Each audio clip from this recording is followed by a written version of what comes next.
The camera, insane. This one's got a lot of people excited. Proper camera monster. And it lives up to the hype. Welcome back to Re-Review, where we watch all the reviews so you don't have to. Today we're diving deep into the phone that's aiming for the camera crown, the Vivo X200 Ultra. Let's hear the first impressions on the design and feel. The Vivo X200 Ultra is an absolute unit. It's a 6.82-inch blower, and that's not just the screen size either, it's practically the thickness too, thanks to this absolute monster of a camera bump.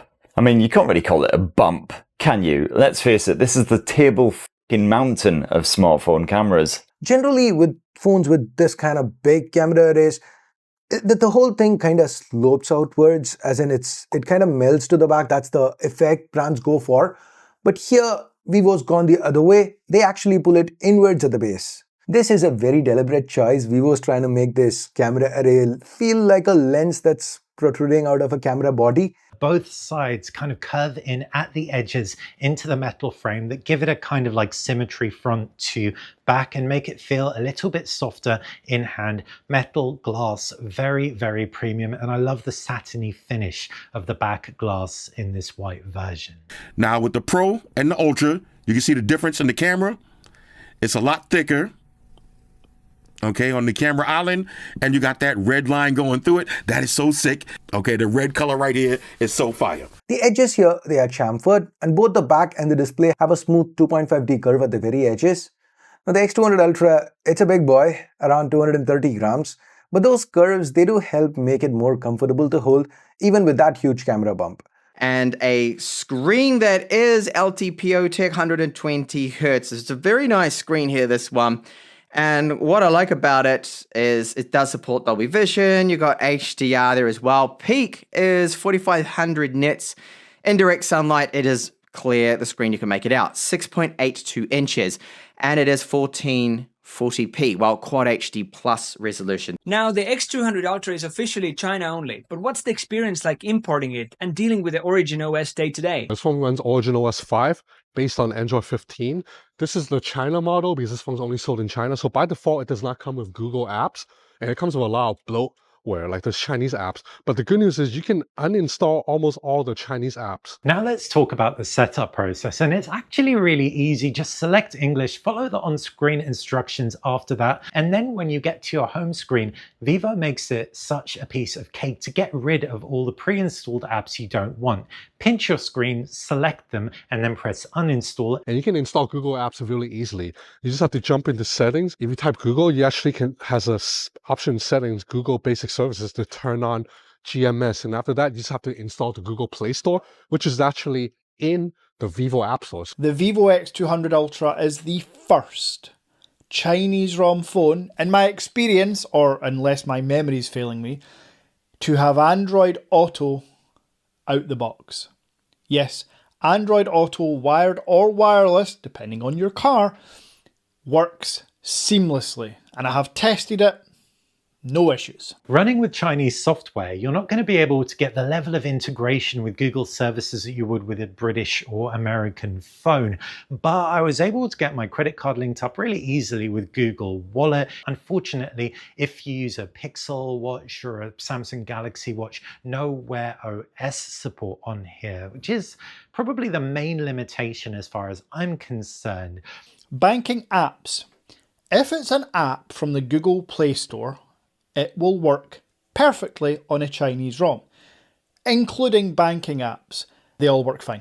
No issues whatsoever on this phone. Okay, the setup seems manageable, and Android Auto is a welcome surprise, though there's still some conflicting info on the Google Pay working smoothly. No Wear OS is a key drawback for some. Being an Ultra, it packs the latest silicon. How does the Snapdragon 8 Elite and that big battery hold up? Powered by the Snapdragon 8 Elite, my version here that Vivo sent out to me has got 1 terabyte of storage and 16 gigabytes of RAM. Of course, being an Ultra flagship, Vivo's done a good job of running it cool. Even during a stress test, temperatures never went past 43 degrees. But to be honest, the stability scores, like with other non-gaming 8 Elites, it's nothing to write home about. When you stress test the X200 Ultra though, things do get a little bit more nuanced.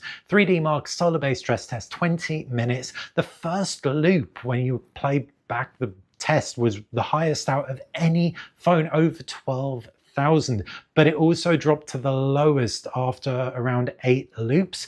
What that means is you have a lot of throttling going on here, and it got quite erratic. Now, gaming with the Snapdragon 8 Elite is as expected. It is very good. The performance with Genshin Impact here on the absolute top settings. It doesn't really skip a beat. You do feel the phone get warm. I've noticed that with running synthetic benchmarks like Antutu, that it got quite hot. Using the cameras, it gets quite hot. As for the battery, specs are impressive. There's a huge 6000 milliamp cell, that's a silicon carbon battery, 90 watt fast wired charging, and 40 watt wireless charging. The X200 Ultra's battery life is amongst the best out there. PC Mark battery drain test, this thing stayed alive for 17 hours and 52 minutes screen on time with that benchmark running, which is so good. I'm finding battery life will be for most people, definitely over a day. I can't quite make it myself personally with 2 days. I will need to charge on the second day in the afternoon, otherwise it'll probably run out on me, but it's not bad. Using Vivo's fast charger, in 20 minutes I was able to get around 48%, and if you want a full charge it's 46 minutes, which for a 6000 milliamp battery phone is pretty great. All right, the main event, the cameras.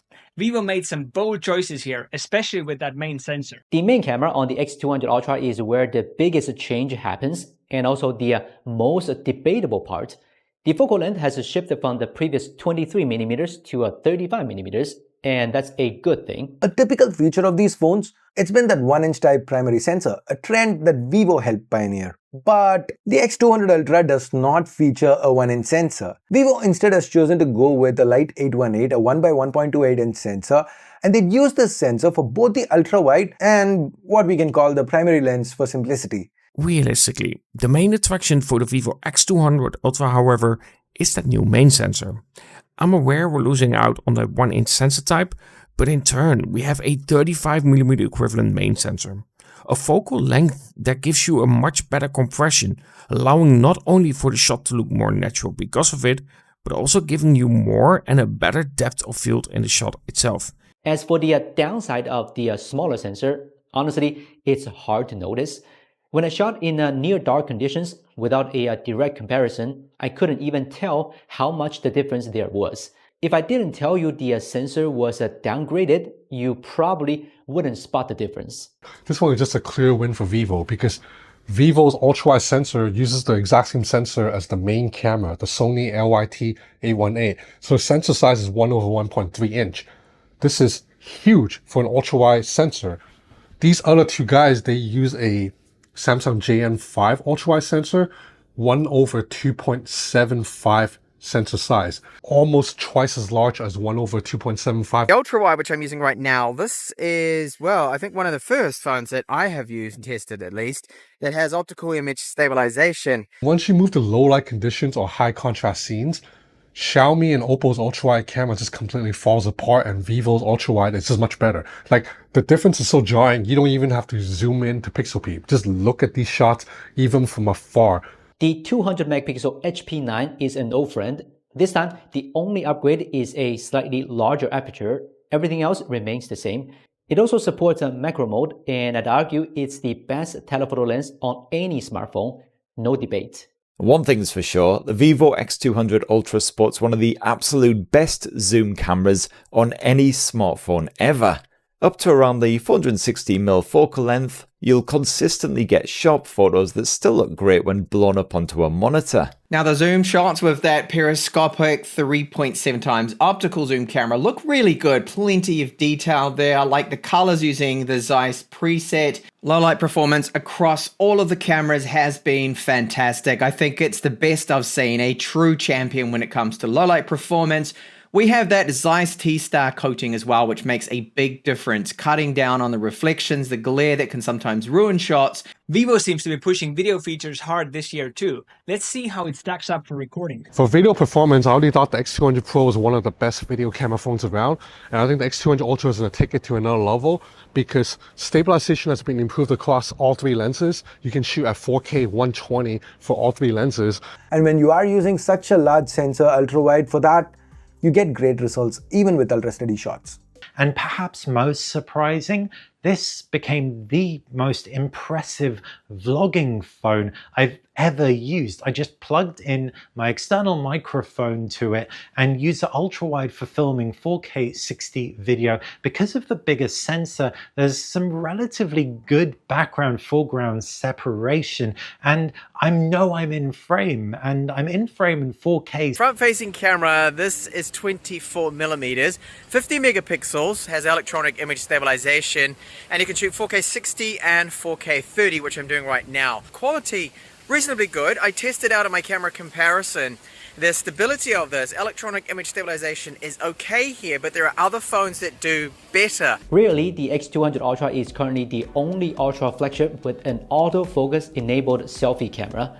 Log video is incredible. Its file sizes are much more modest than those of iPhone ProRes footage, so it's much more realistic for me to be able to shoot loads of log without the need for an external hard drive. But even when you're not shooting in log, 4K 60 just looks really, really beautiful. Now the audio quality is fine, it's acceptable, but again, it's not actually the best here, and I do hope that Vivo can improve the microphones and our audio quality is my only real complaint when it comes to the video performance from this phone. Okay, let's talk about that optional photography kit with that giant sniper scope lens. Is it worth the extra cost and hassle, especially when compared to its main rivals? Now with this unboxing, of course, we get this really special full photography kit. We've seen this trend gaining momentum. Xiaomi did it, Vivo tested the waters with the X100 Ultra, but this is a serious upgrade from what Vivo offered before. And this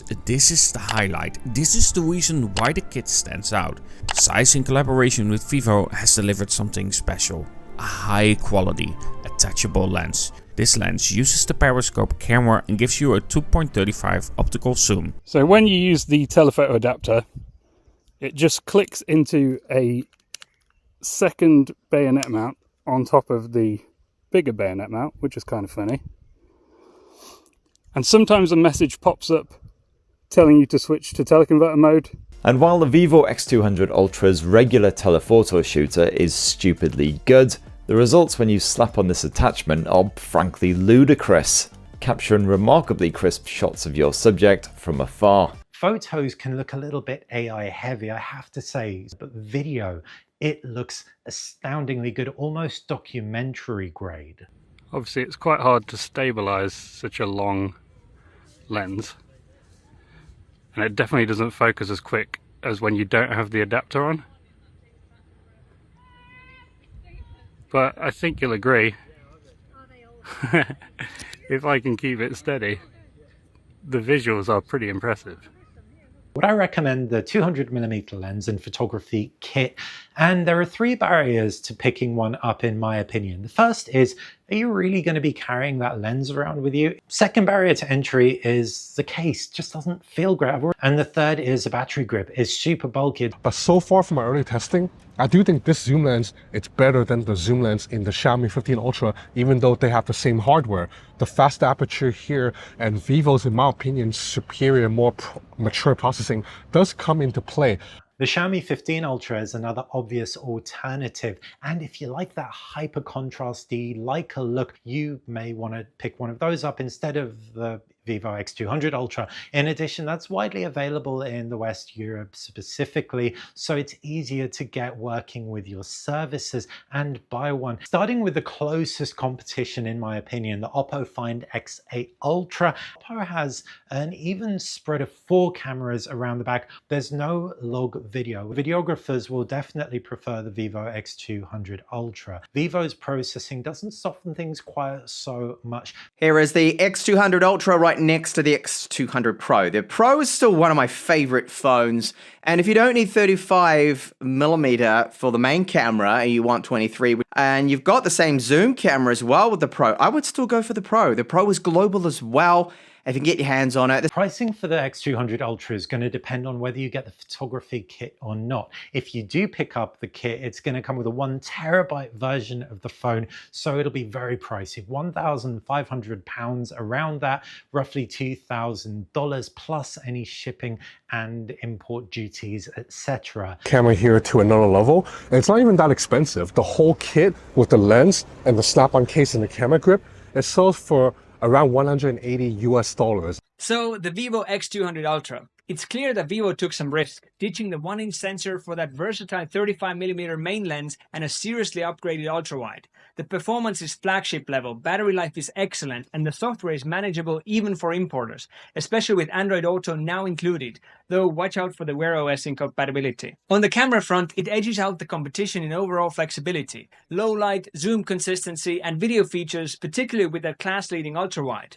The 35mm main camera offers great natural depth and compression. The downsides? It's China only. The optional photography kit, while optically impressive with a teleconverter, adds significant bulk and the case materials don't feel ultra premium.